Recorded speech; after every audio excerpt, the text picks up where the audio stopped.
नबी करीम सल्लल्लाहु अलैहि वसल्लम ने एक हदीस में ये फरमाया कि जो शख्स सूरे कहफ, कुरान की एक सूरे है, जो शख्स उसकी स्टार्ट की एक हदीस में आता है 10 आयतें हैं, एक हदीस में आता है आखिर की 10 आयतें, और एक हदीस में आता है पूरी सूरे कहफ, जो अगर उसको सही से पढ़े, उसको समझे और उसके मुताबिक अपनी जिंदगी गुजारे तो अल्लाह ताला उसको दज्जाल के फितने से क्या कर देगा, मतलब बचा लेगा, है ना।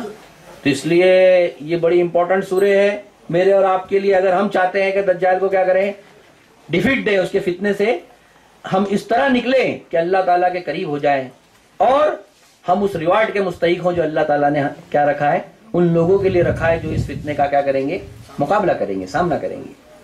तो देखिए, सबसे पहली चीज जो सूरे कहफ में आती है वो क्या है, वो ये है कि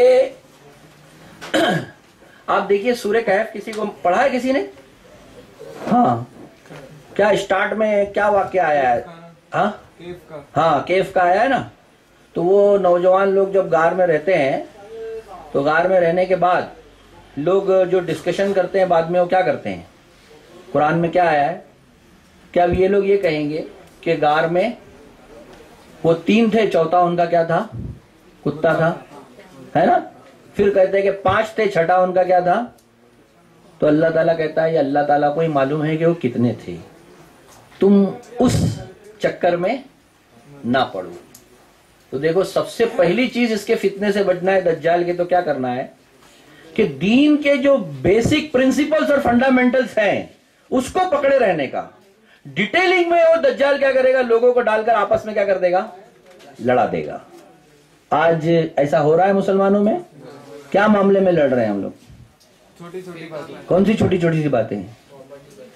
प्रॉपर्टी नहीं, क्या हाथ का बांधने का, हाथ कहाँ नहीं बांधने का, आमीन कहने का जोर में, क्या आमीन दरगाह मानने का, दरगाह हो रहे हैं ना, झगड़े के नहीं हो रहे हैं। अब दज्जाल ने क्या कर दिया, सबसे पहला तरीका जो सूरे कहफ बताती है सिखाने का कि देखो तुम डिटेलिंग में आपस में न उलझो, असल एम, असल फंडामेंटल को पकड़े रहो।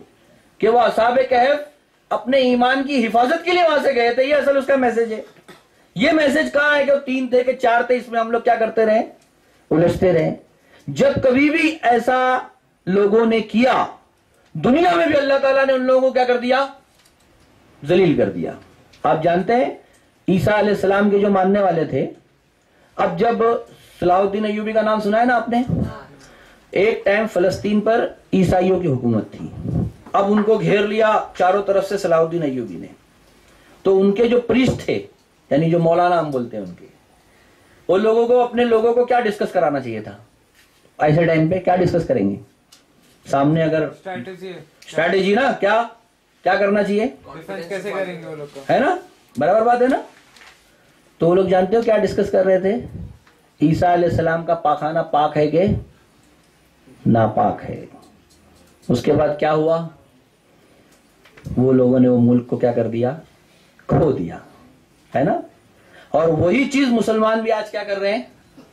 बगदाद में जब हलाकू ने चारों तरफ से घेर लिया मुस्लिम एम्पायर को, तो वहां रिलीजियस जो लीडर थे वो लोग क्या कर रहे थे, जानते हैं क्या कर रहे थे? वहां अलग अलग स्टेज लगे थे कि ये सही है कि वो गलत है, यहां हाथ उठा के पड़े कि यहां नहीं पड़े। और फिर आप जानते हैं कि मुसलमानों का इतना खून बहा है कि 1 महीने तक दरियाए दजला का पानी क्या हुआ है, मुसलमानों के खून से लाल रहा है।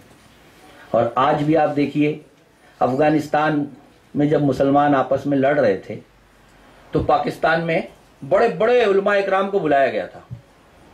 तो किस पर डिस्कस के लिए बुलाया गया होगा? अफगानिस्तान के मसले पे है?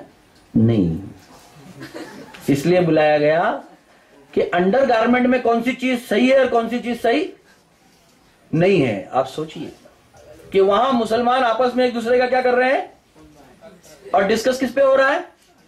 अब दज्जाल अपने मकसद में कामयाब हो रहा है कि नहीं हो रहा है? तो हम लोगों को सबसे पहला काम क्या करना चाहिए, हाँ भाई तू यहां हाथ बना के पढ़ के नमाज पढ़ रहा है, ये भी सही है, अल्लाह के नबी ने पढ़ी है। हाँ, तू जोर में आमीन बोल के पढ़ रहा है, ये भी सही है। जो खामोश रहता है वो भी सही है। अल्लाह के नबी ने ये सब हमें इसलिए बताया कि हमें दीन पर चलना क्या हो जाए, आसान हो जाए, है ना। तो हम लोग ये सब छोटे छोटे इख्तलाफात में पड़ेंगे? अगर पड़ गए तो क्या हो जाएगा? बर्बाद। कैसे? दज्जाली फितने का क्या हो जाएंगे? शिकार, और हम लोग हार जाएंगे, है ना।